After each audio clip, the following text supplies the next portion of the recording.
ating jackpot round. Ang tanong ko kanina sa iyo ay sinong direktor ang sumulat ng lyrics ng Kumukuti-Kutitap? At ang sagot mo ay B. Johnny Manahan. Bakit si Johnny Manahan ang naisip mo? If I'm not mistaken, Mama Odge, alam ko composer talaga siya. Tsaka, I personally know Mr. Jose Javier Reyes. Oh. And I know he doesn't really compose songs. Personally? Yeah, he's, because I graduated film in Benilde and he's our director. Oh. Ikaw ba resourceful? Po, of course. Oh. Malalaman natin yan mamaya, ha?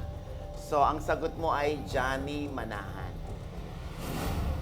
Ba't hindi ka nagkaisip na parang, pwedeng si Chito Ronyo to o si Joey Reyes? Feeling ko lang Mama Odge, instinct. Instinct? I think. Oh. Pero naging teacher mo, Si Sir Joey po. Oh. Nag-research ka ba tungkol sa kanya? Not thoroughly. Oh. Pero, alam ba si Joey Reyes, ang aking, ang nakadiscover sa aking acting career. Charot. Oh. So, mga 30 plus movies yung nagawa ko sa kanya. Tapos sinabi nila, hindi ko man tinatanong nga. Okay, ako lang ang nagsabi. Oo. Ang sagot mo ay Letter B. Johnny Manahan.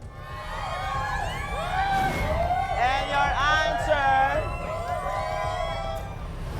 Feeling mo tama ka? I hope so. Yan ang feeling mo. And your answer is... Wrong! My goodness! Oh my God. Naging teacher mo si Jose Javier Reyes sa film. Hindi ka nag-research about Direct Joey. Siya ang sumulat ng mga titik ng Kumukuti-Kutitap na kinanta ni Joey Albert. At isa pang Joey Albert song ang kanyang kinompose, alam mo ba? No po. Sorry. Iisa pa lamang. Okay. Okay. Hayaan mo na. Basta, ang importante, mag-uwi ka pa rin ng 20,000 pesos. Ayan, halika na kayo dito. Kevin, Justin, Lorraine. Di bali na, Vince. Maswerte ka pa rin dahil katabi mo si Kim. Ay, okay lang yan, Vince. Papa O!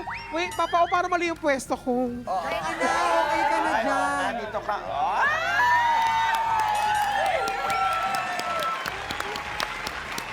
Dito na ako, pre, ha? Sige, tol. Dito na ako, pre, ha? Wag! Ayan, maraming salamat, Mr. and Miss Chinatown.